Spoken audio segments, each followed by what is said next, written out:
나는 대한민국 예비역병장이다. 안녕하십니까? 1980년대 50 시절 군대 이야기를 나누는 예비역병장입니다.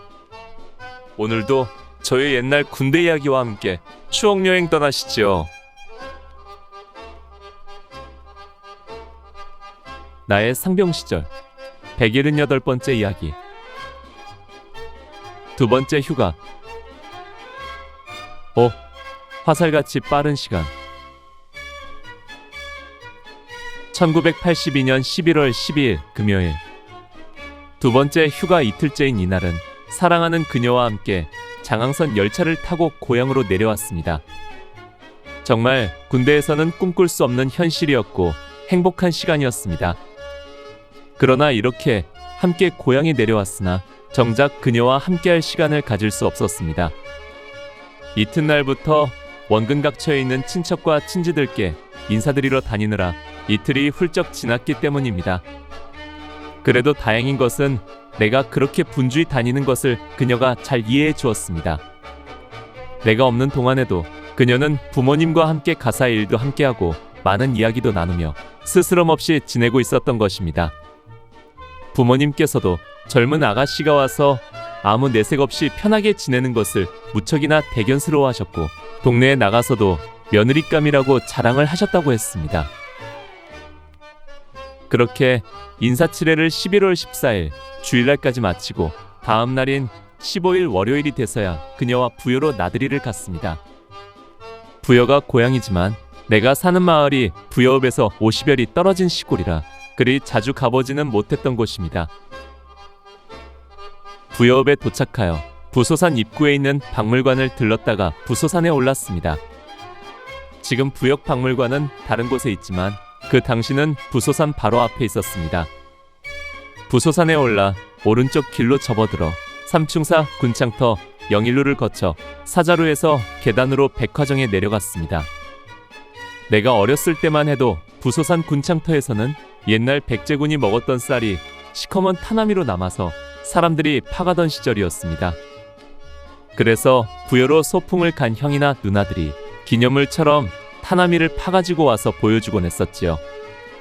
그것을 파다가 사이다에 타서 먹으면 몸에 좋다는 소문도 있었습니다. 지금 생각하면 소중한 역사적 산물인데 그 당시만 해도 그런 것에 관심을 가지는 사람은 없었습니다. 그날 우리가 갔을 때는 군창터 주변을 줄로 둘러막았지만 지키는 사람은 없었습니다. 백화정은 우리가 잘 아는 낙화암 위에 있는 작은 정자입니다. 백제가 멸망하던 날 삼천궁녀가 백마강에 몸을 던졌다는 비운의 전설이 서려있는 곳이지요. 전설에 따르면 낙화암과 함께 백마강이라는 이름 역시 백제 멸망의 아픈 역사를 담고 있는 명칭입니다. 백마강은 금강의 본류이지만 부여 지역을 흐르는 한 구간만 금강이라 부르지 않고 따로 백마강으로 부르고 있는데 여기에는 백제 멸망의 아픈 전설이 있는 것입니다. 당나라 장수 소정방이 백제를 멸망시키기 위해 부여성을 쳤으나 번번이 실패를 했습니다. 이에 수하 중 하나가 말하기를 의자왕의 아버지인 무왕이 용이 되어 강물에 살면서 부여성을 지키기 때문이라 했습니다. 소정방은 용이 좋아한다는 백마를 잡아 미끼를 삼아 낚시를 던졌고 마침내 용을 잡아 백제를 멸망시킬 수 있었다는 것입니다.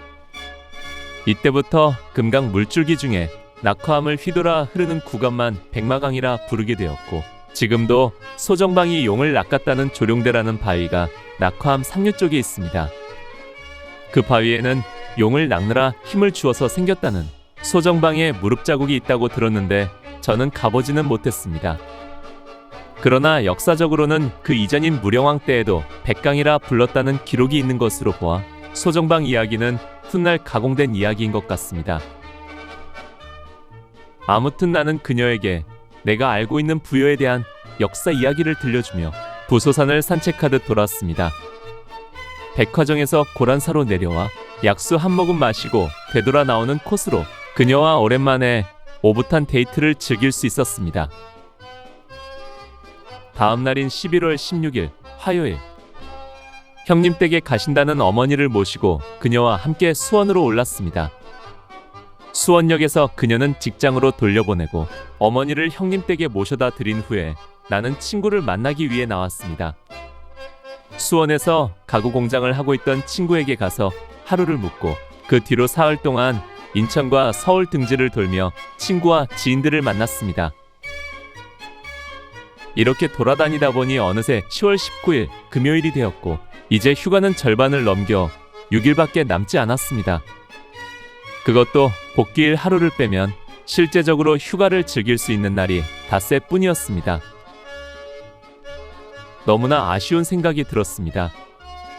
휴가를 나올 때는 집에 가서 아무 통제 없이 낮잠도 실컷 자고 맘껏 자유를 누리고 싶었는데 친척들 인사 좀 다니고 친구 몇 명 만나고 나니 벌써 10여일의 시간이 후딱 지나가고 만 것입니다. 부대에 있을 때는 그토록 가지 않던 시간이 휴가를 나오니까 화살처럼 빠르게 지나가는 것 같았습니다. 11월 19일에 시골집으로 내려와 주말과 월요일까지 막바지 휴가를 보냈습니다. 그러나 이 기간 동안에도 집에서 편히 쉬지 못하고 몇 군데를 들러야 했습니다. 그 중에 한 곳이 최아무개라는 초등학교 동창 친구의 집이었습니다. 이 친구는 중학교 졸업 후 서로 떨어진 뒤에 소식도 거의 모르고 지냈었는데 내가 군대에 와서 자대 배치된 후에 바로 양고 우리 대대에서 다시 만난 친구였습니다. 자대 배치된 후 얼마쯤 지났을 때 대대 연병장 넘어 우물장에서 시커멓고 덩치 큰 이등병을 보고 어디서 많이 본 사람이라는 생각을 하는 순간 우리는 동시에 외쳤습니다. 아니 너는? 그렇습니다. 우리는 서로 상대방의 명찰을 확인하는 순간 10여 년 동안 소식을 몰랐던 고향 친구임을 알 수 있었습니다. 그는 나보다 20여일 빨리 입대하였고 이곳 양구까지 와서 32연대 구중대에 배치되었던 것입니다. 그는 자대에 오자마자 1981년 1월에 일진으로 스키훈련에 들어가서 2주 동안 빡센 스키훈련을 받고 막 복귀한 상태였습니다. 이렇게 만난 고향 친구와 함께 가끔 만나서 PX도 가고 이야기를 나누며 삭막한 군대 생활을 잠시나마 잊을 수 있는 시간을 보낼 수 있었습니다. 그런 그가 나보다 한 달여 빨리 휴가를 다녀왔는데 휴가 다녀오면서 받아온 용돈을 RCT 때 다 썼다며 편지 한 장을 써서 고향의 형님께 전해달라는 부탁을 했던 것입니다. 그의 형님은 당시 고향에서 면서기로 근무하고 있었기에 내가 고향에 와서 친지들께 인사드리러 다니는 도중에 면사무소에 들러 편지를 전해주었고 그 형님으로부터 만나자는 연락이 와서 20일 오전에 그의 집으로 가서 부모님과 형님을 뵈었습니다. 그의 부모님께 인사 올리고 아들의 안부를 전하고 나오는데 형님께서 말없이 편지 한 장을 건네주셨고 나 역시도 별말 없이 받아들고 안부 인사만 드리고 헤어졌습니다. 그러나 그의 부모님과 형님께서 아들과 아우를 얼마나 염려하고 계시는지 능히 알 수 있었고 나중에 부대에 복귀해서 그 뜻을 친구에게 잘 전해주었습니다. 오늘 추억여행에 함께 해주셔서 감사합니다. 다음 이야기를 기대해 주시고 구독과 좋아요 부탁드립니다. 항백